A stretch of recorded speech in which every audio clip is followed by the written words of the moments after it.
Welcome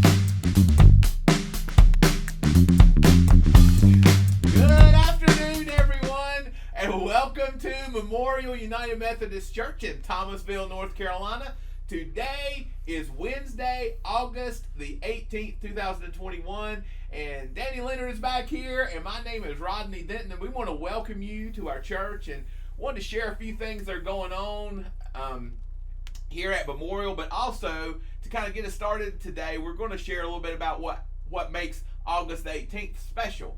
So, first of all, today is National Ice Cream Pie Day.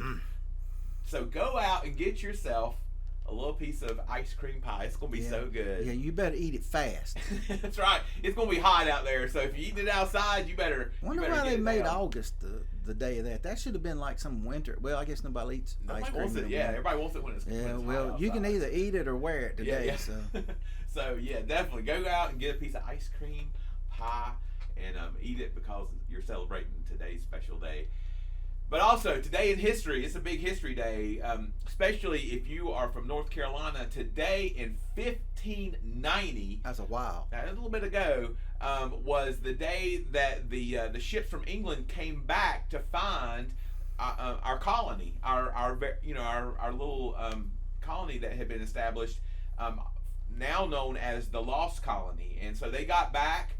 It was also Virginia Dare's birthday. So I think her grandpa was coming back with supplies and everything.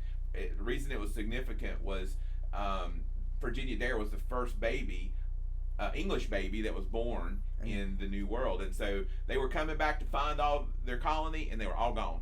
All was left was like something carved into a tree and stuff. So today they found out that the lost colony was in fact lost. So anyway. A little bit of North Carolina history there, but then also moving on up through the years. In 1868, there was this French astronomer named Pierre Janssen that discovered helium.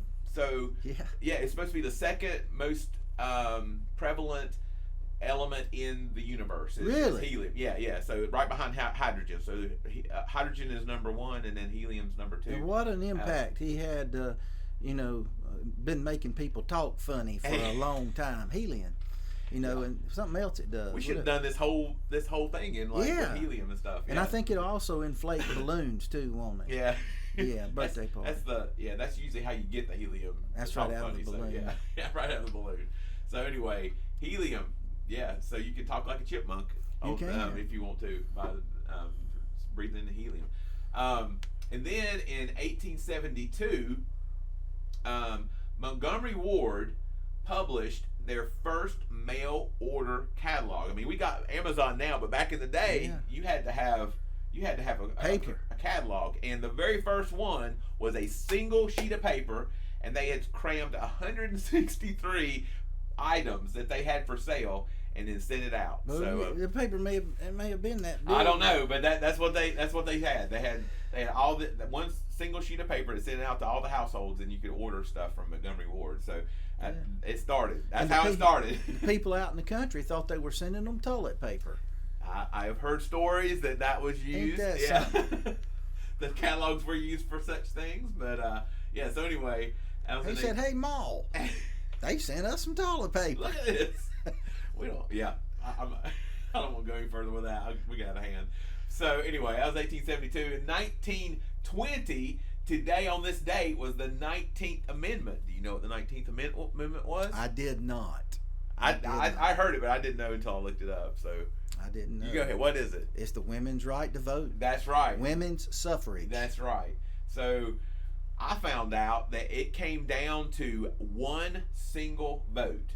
Like everybody kind of, all the votes had been cast, and it came down to one guy from Tennessee, and he was a 23-year-old congressman from Tennessee, had the vote, and he was against it. Like all the southern states were kind of against it, and they had already made their promises or their votes or whatever, and he got a note from his mom saying convincing him that he needed to vote for this, and he cast the one vote that tipped it over to ratify. That's 101 years ago today.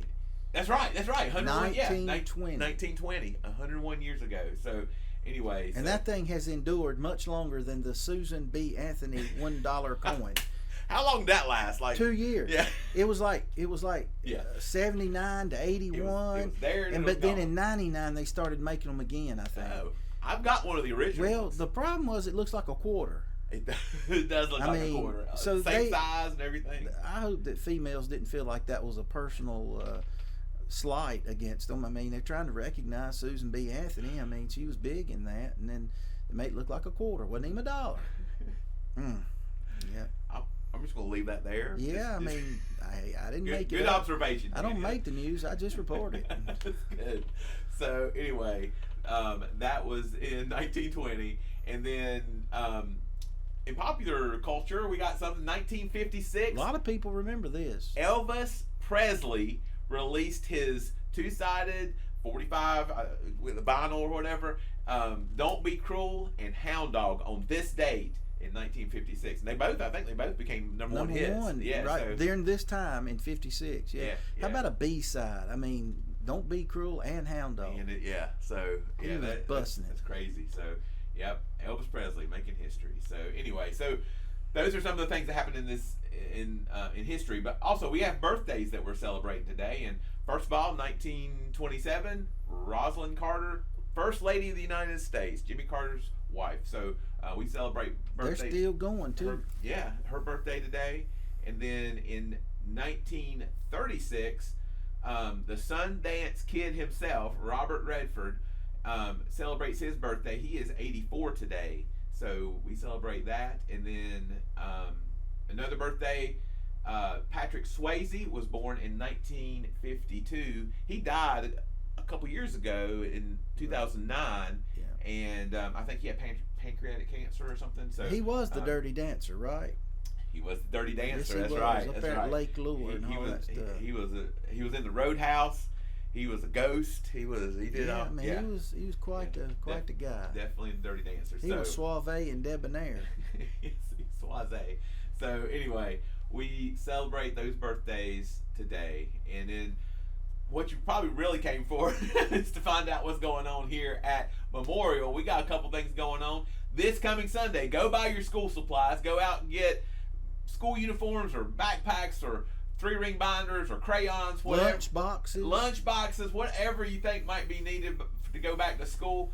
And we're going to fill our church van this coming Sunday, August the 22nd. The van will be open from 9:30 to 11 o'clock, right between the two worship services up in our parking lot. And you can just drop that stuff off. There'll be people from the missions committee there to receive those donations. And there's a list that's posted on our website that you can get a hold of, and it'll give you more ideas about what's needed. But just support our local school systems and be able to give those things. I know the teachers end up spending tons of their own money on stuff, so we need to support them as best we can. So anyway, fill the van with school supplies this August, coming up this Sunday. So they'll make sure that they get to the proper. Our missions committee will make sure that they get to all the proper agencies and whatnot. They will distribute them, yeah. Yeah, and so that's happening this coming Sunday, and then also this Sunday, Linda is cranking back up Children's Sunday School. Godly Play is going to be happening again for our 1st through 5th graders. Going up to the 3rd floor, and she will have Godly Play. It's happening again. It starts at 10 a.m. this coming Sunday. Since it's starting, now's a good time to get in on it. Yeah. Coming in late. You can go anytime. It's one of those situations where you don't have. It's not like that necessarily build on each other. It's Bible stories each week, and but this is a great time to do it. And so bring your kids. Let them come, and it's really exciting. She does a really good job with storytelling and everything. So that's for 1st through 5th graders. 1st through 5th graders. And during that time, there's a nursery for all other children. Yep, there's nursery for those under, and then youth have been meeting at Sunday school here in the Christian Enrichment Center on the 2nd floor. So if you've got kids that are older than 5th grade, you come and. So there's something for everybody. Yeah. We got the kids covered on Sunday school, and we've also got some adult Sunday school classes too. If you need some help with that, we can we can help direct you in that way as well. And then finally, Peggy Finch's retirement message. If you have not turned one in yet, then you need to get yours in. So it's well wishes. It's well wishes. It's memories. It's whatever you want. Photographs. To include. Yeah. So, but we need to get the book compiled. So this is the last deadline. The week. that last week that we're able to get them in and get that published. book published properly. So anyway, go ahead and send those in, and we will make sure that it gets to Summer. You can even send in an email to Summer Gordon if you'd like, and I'll try to make sure that email address is on the screen for you. So, but anyway, Peggy Finch. And the retirement celebration will be Sunday, September the 19th, I believe. That's right. Right after church. Yeah. Right after worship service on the front lawn. So make sure you're here for that. Be a big tent out there. Yeah, I think they're going to have a tent. They're going to have a big time. So a big reception and stuff. So she'll be here, and we just we hope that you'll come and celebrate with us. And we'll be having worship Sunday morning at 8:50 in the downstairs of the CEC. You're doing a series on back to school. Yeah, so, just kind of connecting. You get that in your mind. Yeah. And you think along the things of that. So we did 8:50, worship at 11. We got a healthy church committee that's been kind of giving us guidance with regards to COVID and stuff. And our goal is for us to be able to worship at the same time be safe. And so right now the only, I guess, protocols that we have in place is we're not singing congregational songs. We do encourage people to wear masks. We're encouraging you to wear a mask. If you've not been vaccinated, we kind of expect you to wear one. And we're not scientists, but we pay attention to people who are. And so that's what we're trying to do, is be able to worship, but be able to worship safely and respecting other people. Well said, man. So keep taking care of each other and take care of yourselves. We hope to see you in person sometime very soon, and we'll look forward to that. Y'all have a great day.